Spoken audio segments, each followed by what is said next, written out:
Well, hi and welcome back to my shop. I'm working on this RCA Victor A24 AM shortwave radio, which I've heard working. I have not had it in my shop. I have not operated it in my shop yet, but I've just cleaned away the asbestos that was remaining around the edges here and on these tabs, so we're ready to go, and we're going to take a close inspection of what's inside this radio, even though it's supposedly working. So let's take a close tour around it here, and I'll use my close-up camera to do that. Let's just start in the bottom corner here. So well, right away, something funny going on there with these bright orange capacitors, which I doubt, absolutely not. These, I doubt absolutely not. There's some interesting English. These guys are not original. Look at the hose that's on the wire lead there. What's all the black stuff?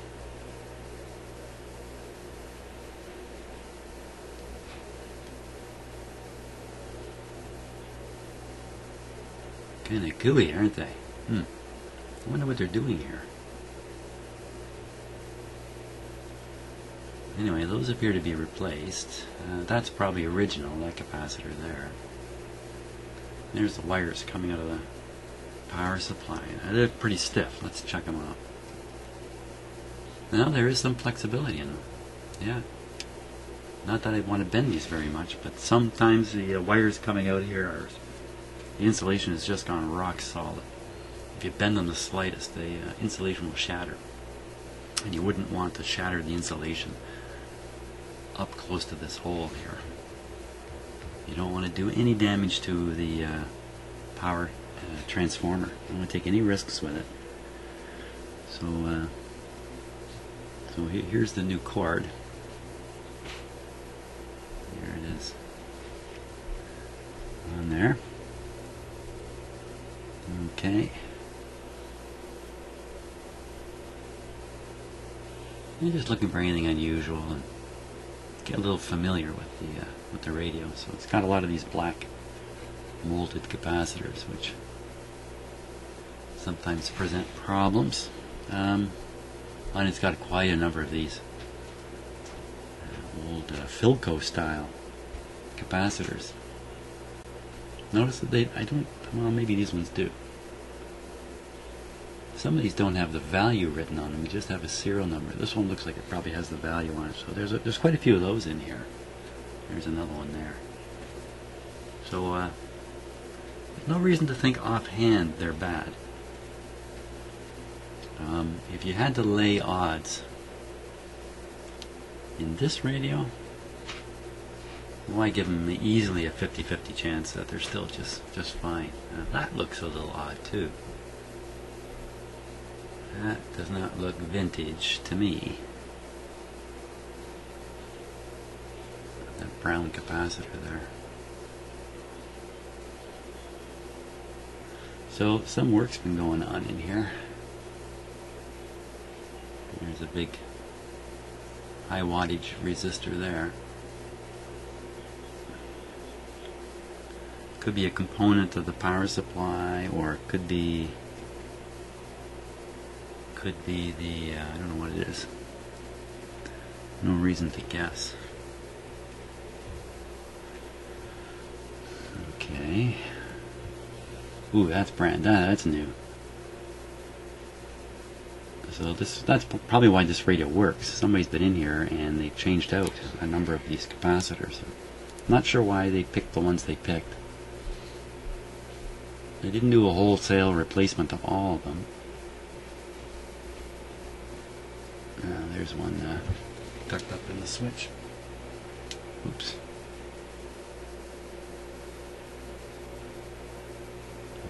Okay. There's a coil. There's a bank of capacitors back there. You can access through holes in the top of the chassis. There must be some more things to tune in here. Looks like these all have slugs in them.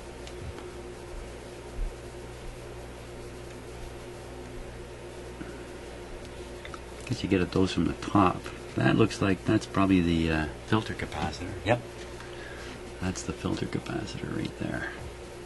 You see all the wires are going to it, original, everything's original. So typically hum's not a problem in these old radios. Well, that's a terrible statement, isn't it? Yeah. Hum is easily a problem, but it's really the 50s radios that seem to have the power supplies that can't stand up to time. So generally it looks pretty good.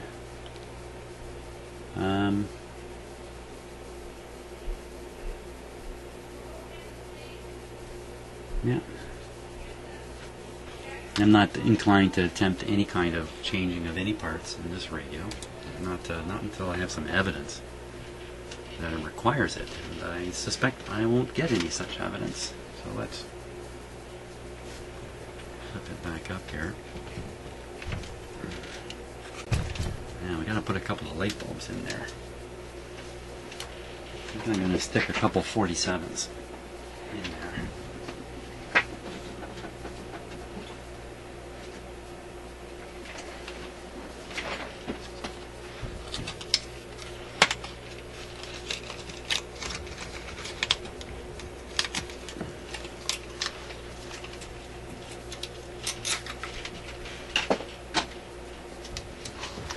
I like to have the light bulbs in for the main reason is it's a strong indication that the radio's on. It's a little harder to forget you'd left it on. Okay, we have to ground this.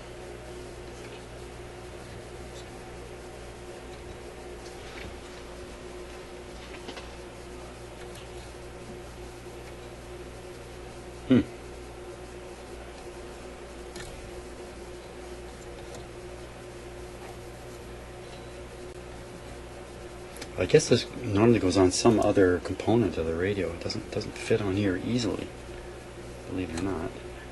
It's going to interfere with the string if I clip it there. Gotta clip it somewhere. Sheesh, the simplest things, you know.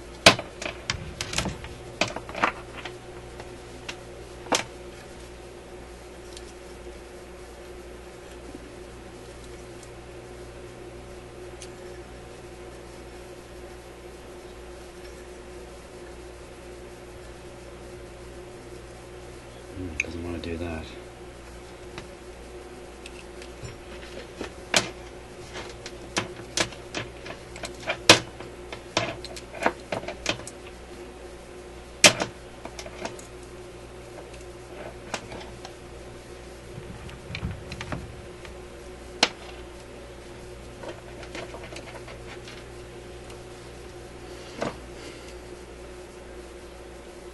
Okay, that ought to do it. Set them over here, in fact. Because this radio has a power supply transformer, I'm not terribly concerned about the chassis being cut, but because I don't know any better, I'm going to clip on my hot chassis warning light,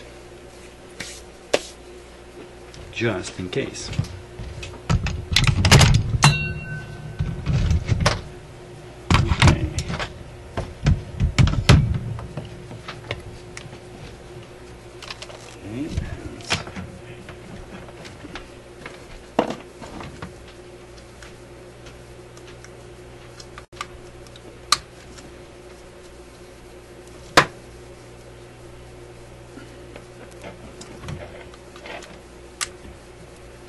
What's going on here?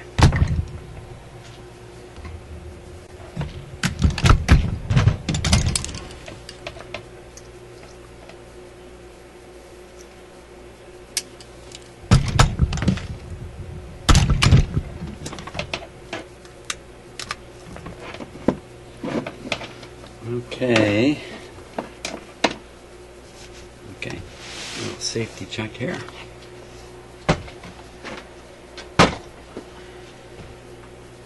everything's in the clear, we're ready to go.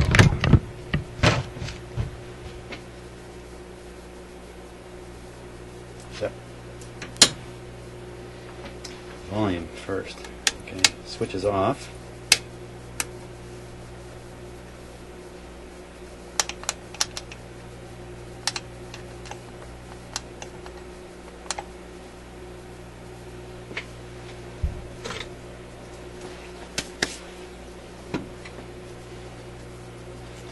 Power on. Okay, so voltmeter down here shows, oh, it's kind of low, 116. See, all winter it was up around 125. Yeah, even my other meter is showing just a touch lower than normal, which I guess it should. Okay, if I operate this, we're operating without the speaker. That seems like a foolish move.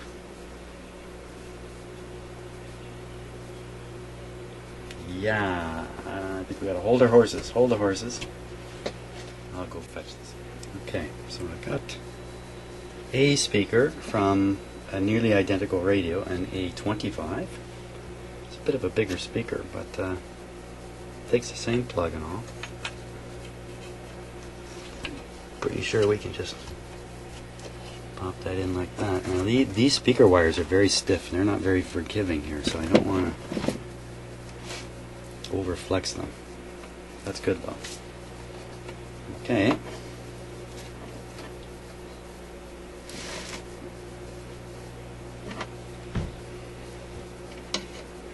Okay, I think we're ready now. Wait a minute. No, we're not ready. I have to plug in. This unit has to be plugged in on these radios because the audio is fed through this, believe it or not. Even though it looks like it's all about the RF tuning, which it is, it has this audio input for your TV or your record player, and you got to be able to get the audio from here back into the radio. It goes down the cable. If you don't have this cable plugged in, it will block the audio. There's a button up here that turns on and off that input. So we're forced to have this in here.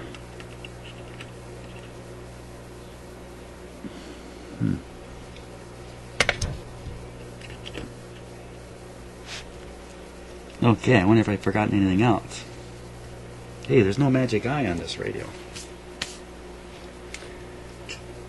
Most of these radios come with a magic eye, and I'm sure you could add one to it if you wanted to, but this one doesn't have a magic eye. So now I think I'm totally ready to turn it on.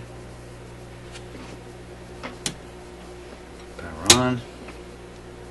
Once again, we're about 117 volts. I'm just looking everything over. Don't like those lights being in contact with the speaker.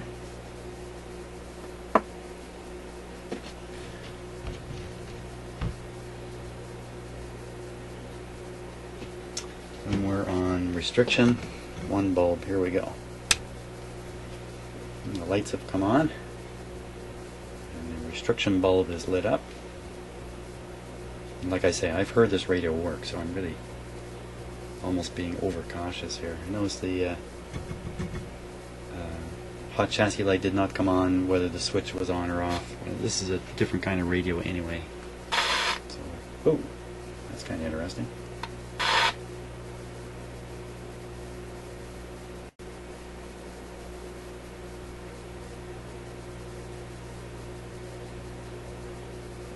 Okay.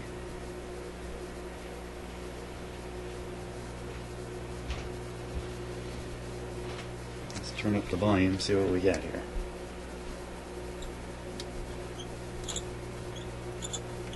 Just a little wee bit of noise in that speaker.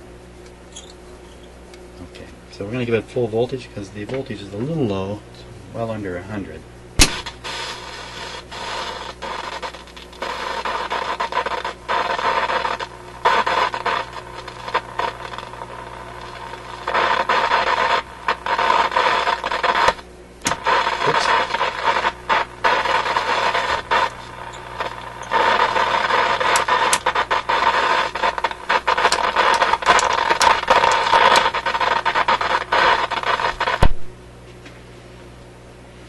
Okay, well,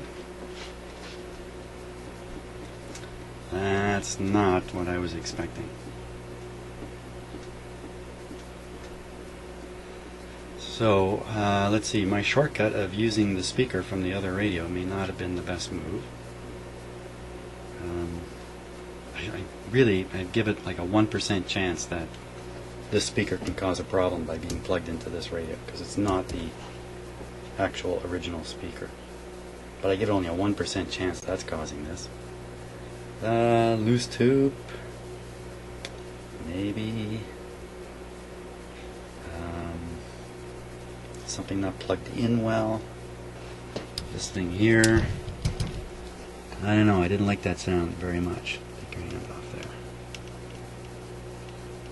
I do not have these wires attached, but my previous experience has been, unless the band switch is set to the push buttons, it doesn't really matter. These don't matter. And where is the band switch set? That's a good question.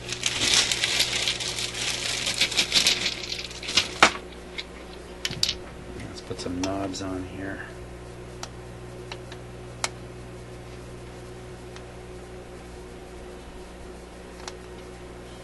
So the big storm that blew through the United States and did a lot of bad stuff in Nebraska has blown through here, and it didn't turn out to be much right here where I live. Other places within 50, 100 miles or 150 kilometers, they got quite a blast, but not right here. Okay, now the band switch, if I remember, if it's all the way to the right, it's push buttons or phono, I think, is the idea. So if you set it all the way here, push this button here, you're listening to your phono. Push any other buttons and you're listening to fixed tuning for AM. The next switch up is the AM band, and shortwave 1, 2, 3, and that's the end of it. Right on. That's the end of it. Okay, so this was just in a shortwave band switch position.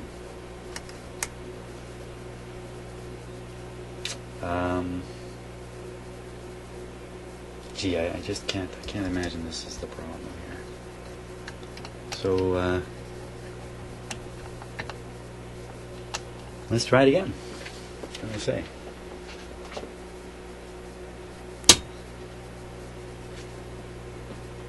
Okay, first on restrictive power for no good reason.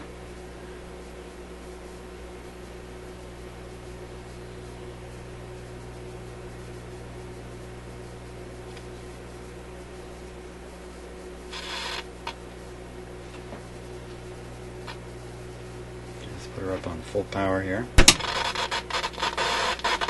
Oof.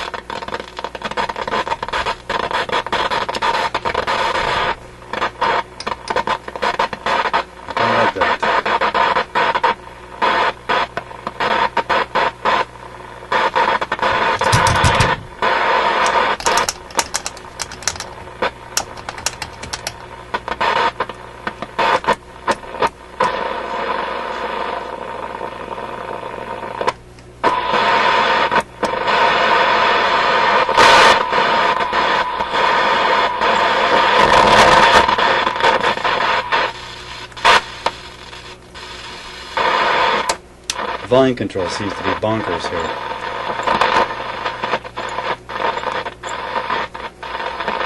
So it could be dirty volume control doing all that.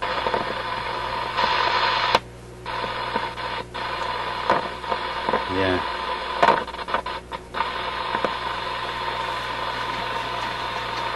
Just give you a little bit of a better view here.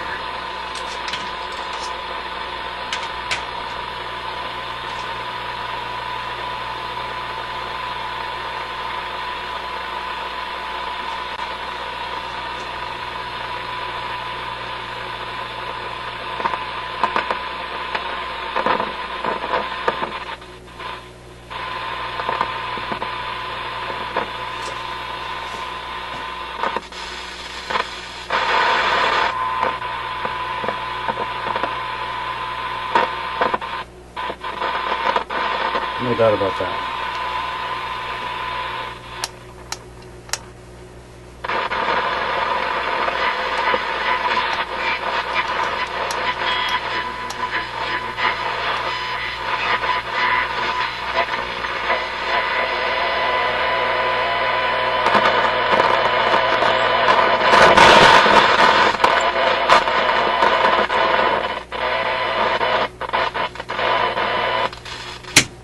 Okay, so we got to clean that control before we go any further. But from here, I think it's straight into the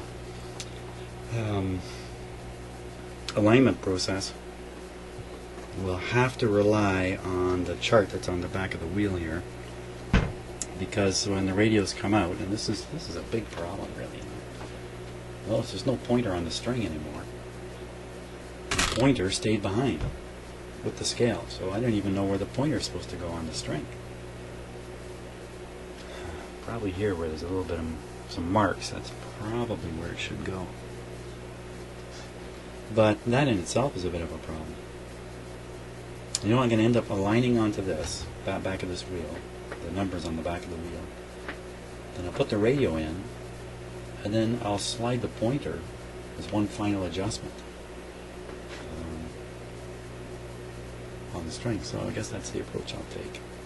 So let's clean that volume control first.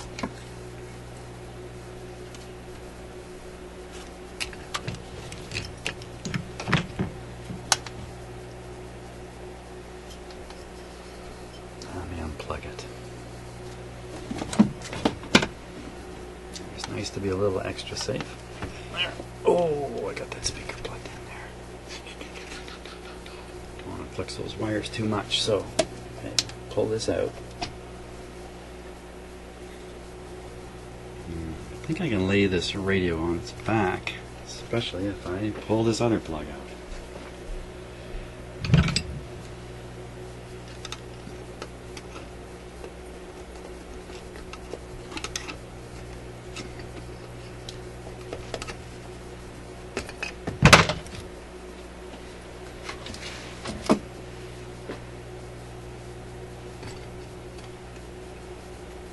Yeah, it's going to be laying on this antenna piece and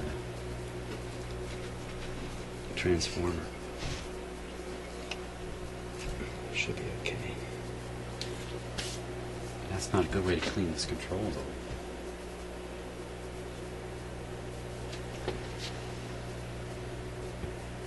Wow, the best way is to have it tipped up this way.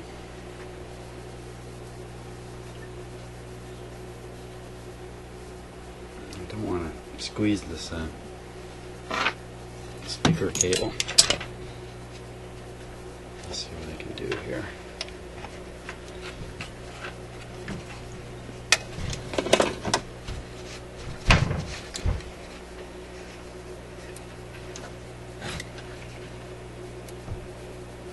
Okay, perfect. That's perfect. That's just perfect.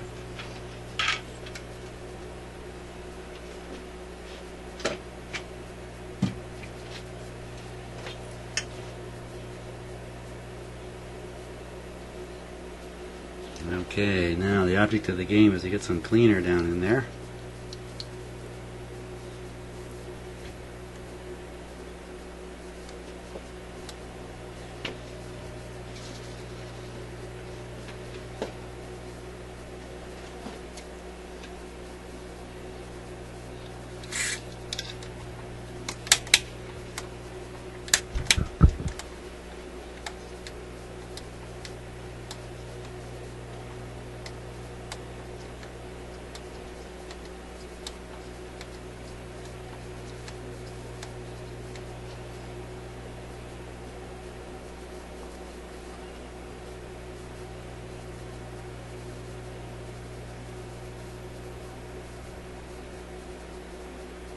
French anyway. I think it's in here to prevent a short circuit.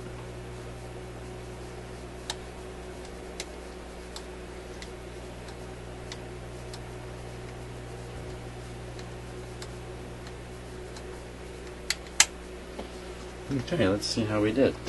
I'll leave the radio kind of hanging like that.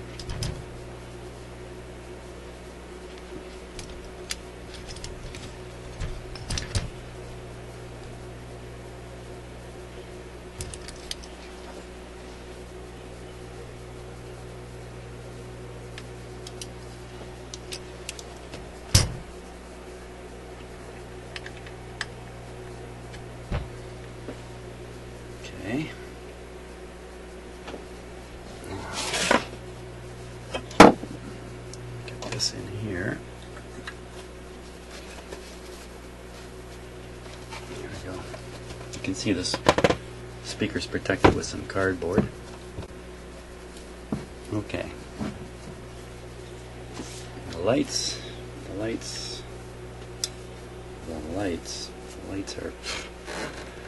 are underneath everything here.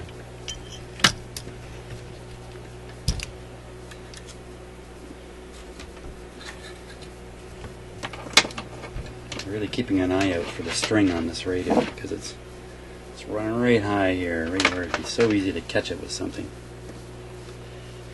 Okay, put the lights back on.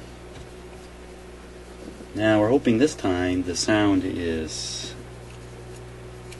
more stable, more reliable. We certainly need that if we're going to do an alignment. Everything looks safe again. Plugged in, plugged in, plugged in, plugged in. Everybody's plugged in, turned off. There we go.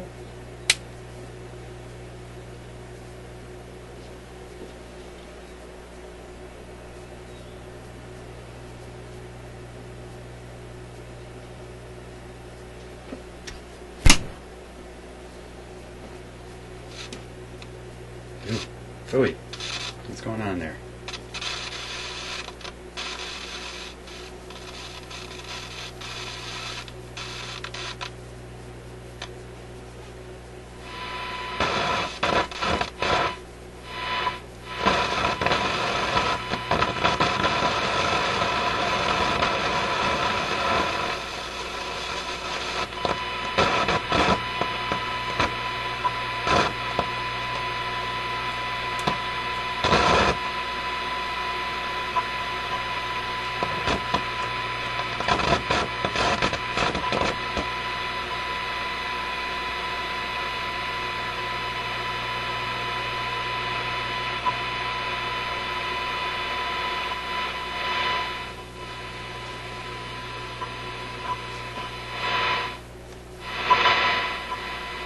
What happened? It's gone. Where did it go? It's back again.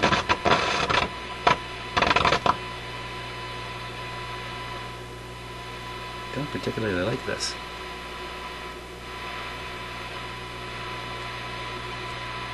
Doesn't seem to be the control though. I smell something. Smell something funny.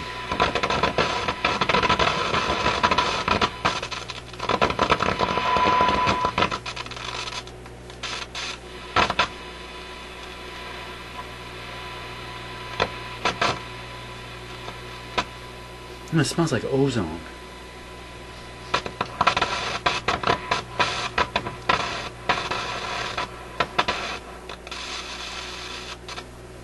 Ozone or maybe burning oil.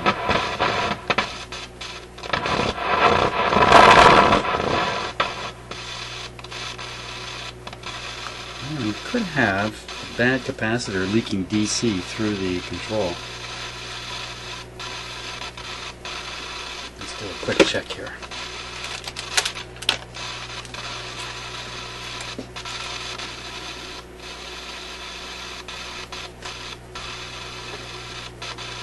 Okay, that's on the 200 volt DC scale.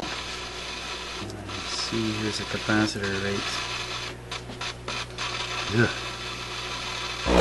Oh boy. Didn't like that, did it?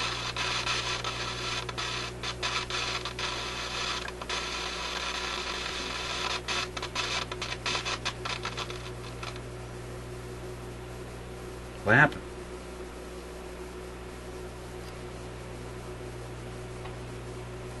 What happened there? How can that be?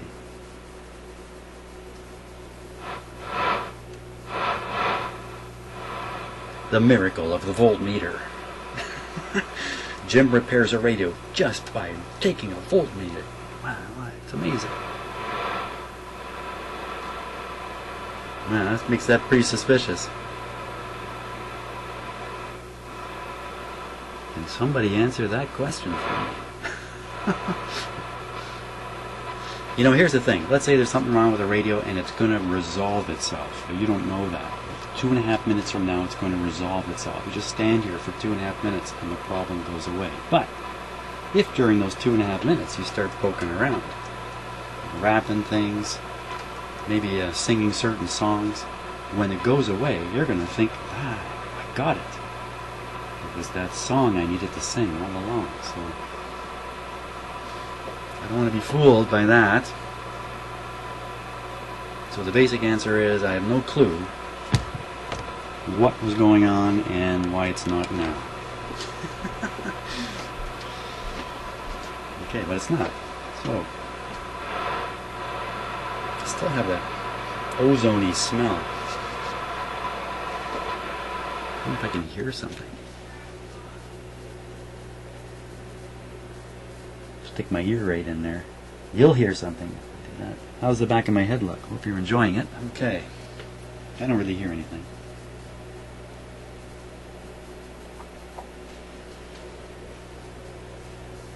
So, I think the next step of this is going to be a couple of checks on the output tube to make sure the grid is negative before we go ahead on it. So I'll kill the power, and that's what's coming on the next video.